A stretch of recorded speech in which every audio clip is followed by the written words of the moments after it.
petroleros y energéticos, por supuesto, y el tema, lo planteamos desde el inicio de este espacio, es estas nuevas reglas de operación en el ámbito energético. Doctor, ¿cómo estás? Un gusto saludarte.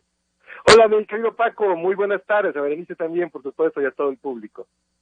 Muchísimas gracias, doctor. A ver, ha dicho el presidente, no hay expropiaciones, no hay estatismo, la idea es evitar que acabar con la corrupción, por supuesto, y que los consumidores paguen menos. ¿Esa es para ti el objetivo de estas nuevas reglas? Mira, me parece claro que el objetivo central que se dice implícitamente en las afirmaciones del presidente, mi hipótesis es que el objetivo central es reducir la agresividad de la reforma eléctrica ante la Comisión Federal de Electricidad. Es decir, a diferencia del sector de los hidrocarburos, en el caso del sector eléctrico, desde la ley se estableció, por ejemplo, la necesidad de que la Comisión Federal de Electricidad se dividiera tanto horizontal como verticalmente, es decir, por actividades, hay CFE de transmisión, CFE de energía y demás, y regionalmente también hay ese proceso, y además hizo que el mercado tuviera preeminencia en la estructuración del sistema eléctrico nacional. Es frente a eso, me parece que hay una reacción que, sin embargo, debió pasar, a mi juicio, por un diagnóstico claro de la situación en la que se había encontrado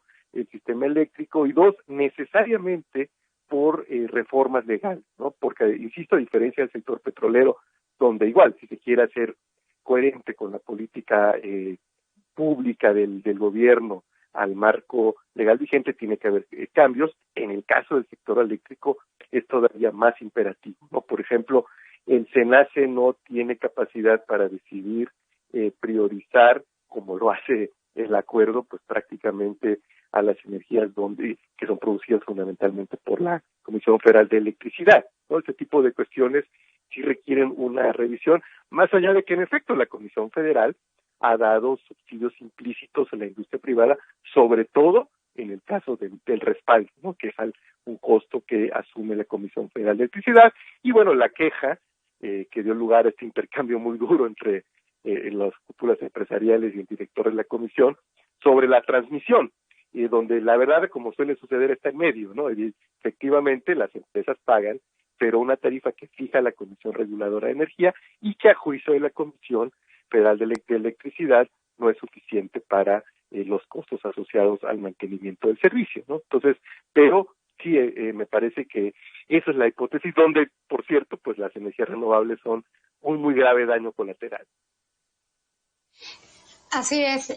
Fluvio, ¿cómo podría coexistir entonces los intereses de la iniciativa privada y las necesidades que tiene en este momento CFE? ¿Habría que hacer negociaciones en términos contractuales o qué tendrían que hacer para que entonces el gobierno sí pueda transitar hacia estas energías renovables?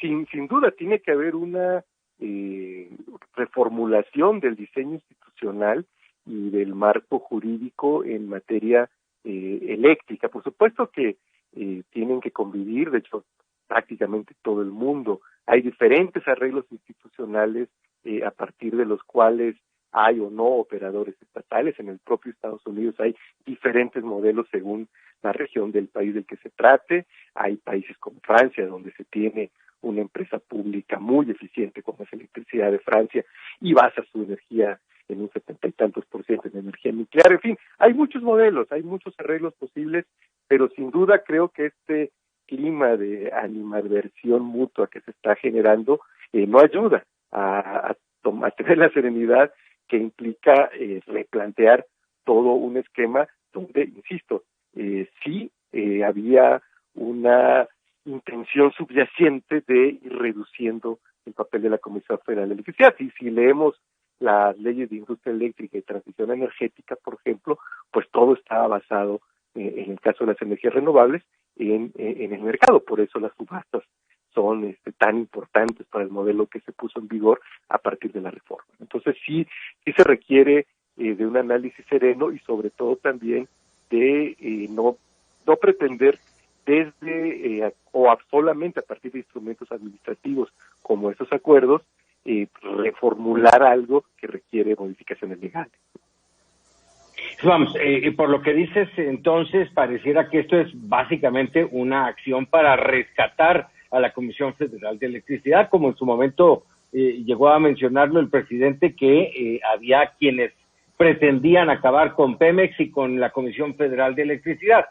Esa sería una primera pregunta, Fluvio, y la segunda es, estamos en un momento en el país, ya olvidémonos un poquito del mundo, pero en el país estamos en condición de enfrentar una serie de demandas, de denuncias internacionales, de costos económicos por estas nuevas reglas. Justamente por eso mi insistencia de la que digamos es una respuesta para ambas preguntas. Sí, o sea, es perfectamente válido, y de hecho desde la plataforma electoral de la hoy coalición gobernante se planteó el rescate de Pemex y de la Comisión Federal de Electricidad.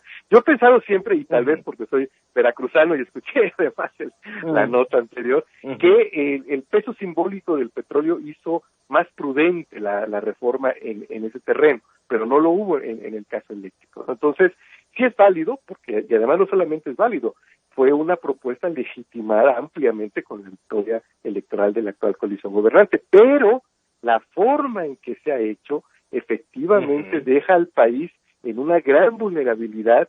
Uno, porque no se trata, como en el caso de los gasoductos, que ahí claramente era renegociar contratos con 5 o 6 actores nada más, ¿no?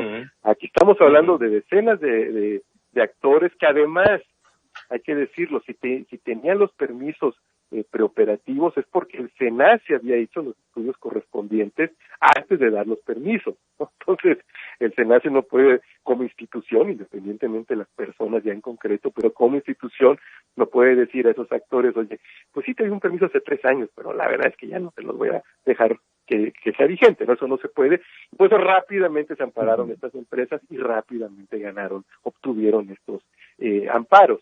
De no haber una rectificación, insisto, más que nada en cuanto al método, el país sí se puede colocar en una situación muy frágil, porque no solamente se trata del incumplimiento de contratos, sino de la violación de la ley. Y más aún, a unas semanas de inicio programado del TEMEC, ¿no?